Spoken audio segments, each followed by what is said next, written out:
Oui, salut l'équipe, ça va? Ça va et toi, Amadou? Salut Amadou. Tranquillement. Alors, Amadou, t'es En fait, supporter de l'Argentine, toi, de l'équipe d'Argentine. ouais, en fait, moi, j'ai 37 ans. J'avais 11 ans à l'époque en 98 et je suis tombé amoureux de l'équipe d'Argentine en 1998.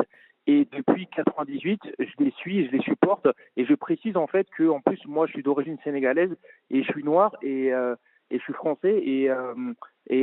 Aujourd'hui, sur mon groupe WhatsApp de la famille, mais j'en prends plein la gueule. En m'expliquant que je supporte une équipe de racistes, etc.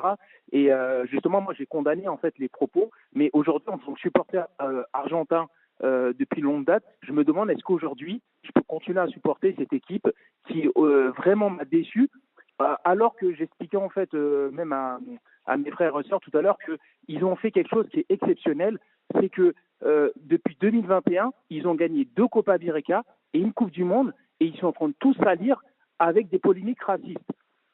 Vraiment, ils sont mais tellement, je peux même, j'ai tellement envie de les insulter parce que vraiment. Après, Amadou, ça ne veut pas dire que tous les Argentins ni tous les joueurs de l'équipe argentine cautionnent ces propos ou sont racistes aussi. Non, mais comme tout à l'heure vous l'avez dit, c'est culturel. Je pense que vraiment qu'il y en a certains, ils sont pas conscients, excuse-moi, que c'est raciste. Je pense vraiment, comme la déclaration de Mascherano, en plus que c'était un joueur que j'aimais beaucoup dans le passé, on l'appelait le garde du corps de Messi, c'était vraiment le pitbull à Liverpool, au Barça ou en équipe d'Argentine. Mais vraiment, moi, il me déçoit. Moi, ces propos me déçoivent parce que j'ai l'impression, comme tu as dit, Kevin, c'est un éducateur, c'est quelqu'un qui est censé justement donner des bonnes valeurs aux jeunes qui va entraîner. Et on a l'impression qu'il minimise ce qui s'est passé. Et vraiment, non, mais je trouve ça vraiment choquant. le pire, c'est encore une fois, c'est ce que je disais tout à l'heure. C'est-à-dire que les gars ont des propos racistes, reprennent un chant raciste, tu leur expliques que c'est raciste, et eux, ils t'expliquent que ça ne l'est pas. Ou Ouais, que c'est ça. on comprend pas parce qu'on n'a pas les mêmes, on n'a pas les mêmes blagues, on n'a pas le même humour.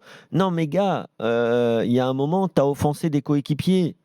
Les gars de ton équipe sont touchés, en plus ils sont français, mais même s'ils ne l'étaient pas, en fait, tu joues au quotidien, peut-être pas dans ta C'est ce que sélection, je disais tout à l'heure. tu dis, tu joues pas peut-être dans ta sélection, mais en club, au quotidien, pendant 10 à 11 mois, tu es avec des joueurs français C'est d'origine c'est africaine ce que et tu reprends un chant comme ça. Non, mais ça veut dire que non seulement tu fais des choses, mais en plus, tu n'en es même pas conscient. C'est ça qui est très grave quand même.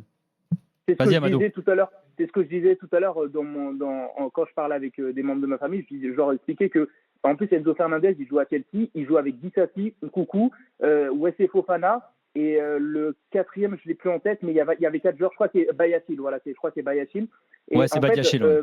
voilà, et il joue avec 4 joueurs français internationaux qui sont noirs, etc. Et il tient ce genre de propos-là. C'est-à-dire que ça va être de bonne ambiance pour la reprise. Et le gars n'a même pas conscience, il a même pas conscience que c'est des propos racistes. Et c'est là où c'est vraiment, je pense que c'est vraiment choquant parce que tu ne peux pas te cacher derrière en fait la culture de chaque pays, parce que sinon dans ce cas-là Et, la FIFA ils arrêtent de faire des slogans et, no racisme ou un truc comme ça, parce que chacun Bah là, va on dire va non voir, non non parce mais que dans mon visiblement, pays. ils ont ouvert une enquête, non, mais Amadou. On va voir ce qu'il en est. et puis pour aller dans ton sens, c'est vrai que tu peux avoir de la sympathie pour une équipe. Voilà, Messi qui gagne une Coupe du Monde, bon, c'était contre la France en l'occurrence, mais ils avaient été meilleurs dans le match. Bon, après, il y a les débordements, les gestes du gardien. Bon, c'est vrai que c'était vraiment pas très fin. Mais là, ça fait beaucoup quand même. Voilà, ça fait beaucoup Ça commence à faire là. beaucoup par contre.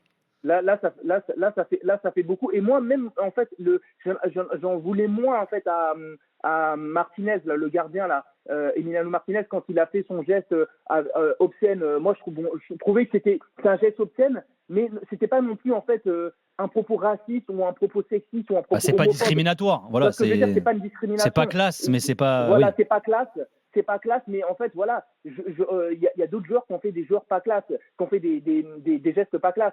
Mais là, par contre, là, c'est que tenir des propos, et je le dis, hein, c'est pas parce que tout simplement je suis noir, que ce soit des propos racistes, homophobes, antisémites, je trouve ça très grave. Et en plus, moi, je le dis, hein, moi, je le condamne, alors que depuis 98, je supporte cette équipe-là. Et j'ai connu toutes les galères, les deux finales de Copa América Tu te sens trahi, Amadou, contre quoi. le Chili.